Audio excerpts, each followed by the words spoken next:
తాకట్లో ఉన్న మీ బంగారాన్ని విడిపించి ఆ రోజు ఆన్లైన్ రేటుకి కొంటాం. Sharma gold company. పెరుగుట విరుగుట కొరకే అనేది ప్రసిద్ధ సుమతి శతక పద్యంలోని భాగం. అతిగా పెరిగేది ఏదైనా ఒకరోజు పతనం తప్పదని ఇది హెచ్చరిస్తుంది. అలాగే ధరలు తగ్గుట పెరగడానికి సుఖం ఎక్కువైతే బాధలు రావడం సహజమని ఈ సామెత జీవిత సత్యాన్ని తెలియజేస్తుంది. ఇప్పుడు ఇదే సామెత బంగారం ధర వరకు వచ్చింది. నిన్న మొన్నటి వరకు బగ్గుమన్న బంగారం ధరలు ఒక్కసారిగా నేల కొరిగాయి.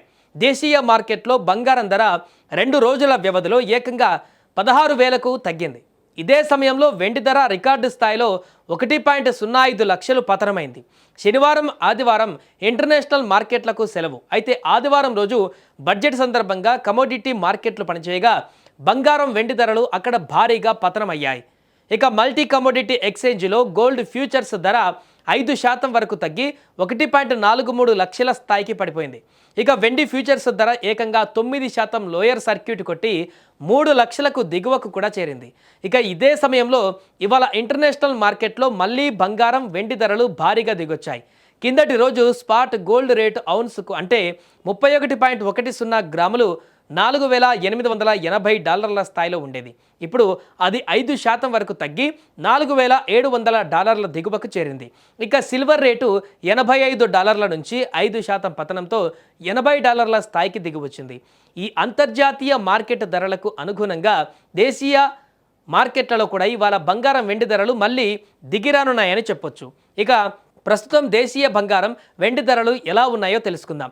హైదరాబాద్ నగరంలో 22 క్యారెట్స్ గోల్డ్ రేటు తులం 1,47,200 స్థాయిలో ఉంది. ఇక 2 రోజులలో 16,000కు పైగా పతనమైంది. 24 క్యారెట్ల పుత్తడి ధర చూస్తే 10 గ్రాములకు హైదరాబాద్ మార్కెట్లో 1,60,580 వద్ద కొనసాగుతుంది.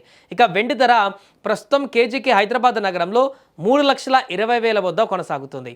ఇవాళ అది 3 లక్షల దిగువకు చేరేటువంటి అవకాశం ఉన్నట్టుగా తెలుస్తుంది. ఏదేమైనా కూడా ఒక్కసారిగా ఆకాశాన్నంతా ఎదిగినటువంటి బంగారం వెండి ధరలు ఇప్పుడు కుప్పకూలుతున్నటువంటి పరిణామం పూర్తిగా ఇన్వెస్టర్లను అల్లకల్లోలం చేస్తున్నాయి. ఎప్పుడు ఎక్కడ ఇన్వెస్ట్ చేయాలో అర్థం కానటువంటి పరిస్థితికి క్రియేట్ చేస్తున్నాయి. అదేవిధంగా ధరలు పెరిగిన దగ్గర భారీగా ఇన్వెస్ట్ చేసినటువంటి వారు ఇప్పుడు భారీగా లాస్ కావాల్సిన పరిస్థితి ఏర్పడింది. ఏదేమైనా సాధారణ మధ్యతరగతి ప్రజలు మాత్రం తగ్గుతున్నటువంటి ఈ ధరలు చూసి సంతోషపడుతున్నారు. రాబోయే రోజులలో పెళ్లి ముహూర్తాలు ఎక్కువగా ఉండడంతో పెళ్లిలకు కొనవలసినటువంటి బంగారానికి కావలసినటువంటి డబ్బును సమకూర్చుకుంటున్నారు. ఈ ధరలు ఇంకా ఇలాగే దిగువకు చేరి మాకు ఎక్కువగా కొనేటువంటి అవకాశం లభించాలంటూ మధ్యతరగతి సామాన్య ప్రజలు భావిస్తున్నారు. ఏదేమైనా కూడా ఊహించని పరిణామాలతోటి బంగారం వెండి ధరల్లో ఉన్నటువంటి ఈ వ్యత్యాసాలు అనేటివి చాలా కన్ఫ్యూజన్గా మారాయి. అంతర్జాతీయ మార్కెట్లో నెలకొన్నటువంటి ఒడిదుడుకుల కారణంగా ఒక్కసారిగా ఆకాశాన్నంటిన బంగారం ధరలు అదే రకమైనటువంటి అంతర్జాతీయ ఒత్తిళ్ల కారణంగా ఇప్పుడు దిగువకు చేరినటువంటి పరిణామం. మరి ఇది ఇంకా ఎంత దిగువకు చేరుతుంది, లేదా ఇక్కడికి బ్రేక్ అవుతుందా, లేక మరలా ఫ్యూచర్లో పెరిగేటువంటి అవకాశం ఉందా లేదా అనేది మాత్రం వేచి చూడాలి.